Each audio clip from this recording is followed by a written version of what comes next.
Hello everyone. In this video, we're picking out and sharing the latest topics about Asia. From one of the most famous Reddit-style forums in Japan. Even if you don't understand Japanese, we've translated everything into English subtitles and audio. So you can join the conversation as if you were in Japan. So, let's dive into the discussions happening in Japan. In Shenzhen, Guangdong Province, China, a Japanese elementary school boy was stabbed in the stomach right in front of his mother and died. Earlier in June, a Japanese mother and child were also attacked with a knife in Suzhou, Jiangsu Province. Both incidents took place near Japanese schools. These events have been all over the news in Japan, and the public is understandably shocked. Meanwhile, in China, there's barely any coverage. Instead, anti-Japanese comments have been spreading on Chinese social media, falsely claiming that Japanese schools in China are bases for invasion and spy training centers. I kinda get it though. China's been running spy agencies in Japan for a long time. Japan really has secret Chinese police operating there too. In a country where they can detain you or search your house whenever they want. Come on. If spies are really operating in China without being stopped, the government must be seriously dumb. Chinese media only reports what Xinhua news agency says, apparently. Since Xinhua isn't covering this, most Chinese people don't even know it happened. Any posts about it are getting deleted from Chinese social media. Attacking kids though? That's not justified. This just feels like a cover to restrict free speech even more. There might be 2 more attacks like this before the year's out, just wait. All Japanese people and businesses should just pull out of China. Does this mean we're allowed to burn down Chinese-run stores in Japan too? Chinese people have been brainwashed to hate Japan for years. If you're still living in China, that's on you, or your company's fault. Spying in China today? It's not like pre-World War II Japan.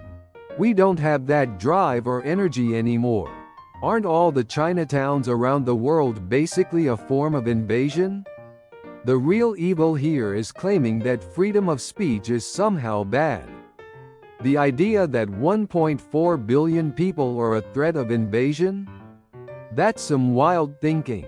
Japan has a bunch of Chinese schools, so why not close the Japanese schools in China? 2. Everyone should just return to their home countries.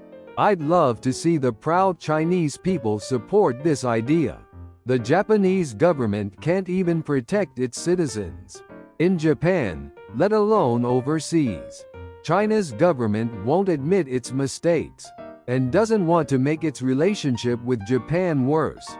Looks like they're afraid of their own people going rogue. Obviously, this is all part of the Communist Party's strategy. They're mad because Japan criticizes China. That's why they're censoring the anti-Japan posts, right? They probably don't want the public to get too angry. And of course, the government can never apologize. So how's crime in China, anyway?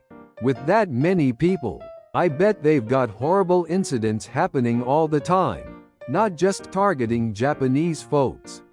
There's no way Chinese people can post freely with all that censorship. The government is definitely pulling the strings. China's basically saying, sorry about the attacks. We'll start importing seafood again, so forgive us. Some people are way too optimistic, thinking they can have rational conversations with countries whose culture and education are totally different. Talking to China, India, or Vietnam, using Japanese common sense just leads to frustration. But even the younger generation in Japan doesn't follow common sense these days. It's finally out in the open. Japanese companies expanding into China are just spies. Keep accepting more of us, we'll play nice on the surface. Pay some bribes, but we're getting more than we give behind the scenes. Seen Chinese social media? There are no opinions other than praise. People are even cheering the attacks on. Kishida needs to evacuate all Japanese citizens immediately. The hate against Japan is just an outlet for pent-up anger against their own government. Maybe the regime's days are numbered? Base for invasion, spy training center. China can joke all it wants. But Japan doesn't have that kind of power anymore. China has its red lines too, I guess. Something they call core interests. But honestly, their number one priority is maintaining the Communist Party's rule. If things go south, we might see a temporary Taiwanese government set up in Japan. In Japan, the older conservatives are the loudest. But in China, a lot of the younger generation is really into this nationalism thing, and that's dangerous. Incidents like this just fuel the growing contempt Japanese people have for the Chinese. People being forced to go to China should sue their companies. It's as dangerous as any terrorist stronghold. Taking your family there? That's insane. It's like getting hit on by someone you're not interested in. Oh, you're targeting me? Please. China's getting more unstable. It's hard to get into college, and even if you graduate, there are no good jobs waiting for you. No wonder Chinese tourists vandalize the Yasukuni Shrine. Why is there no official travel warning for China? What's up with the Ministry of Foreign Affairs? No matter what happens, Japan can never stand up to China.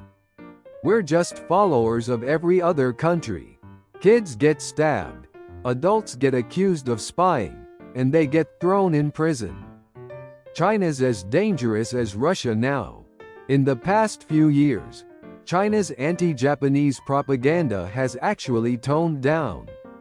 But that's because their economy is crashing and the future looks bleak. I think Japan's public education and China's education system are very similar. It's well known that Japan and China are the only countries that make students line up, and they both emphasize hard work, cooperation, and openness. Only in China do students study 17 hours a day, and if they fail the exam, their life is essentially over.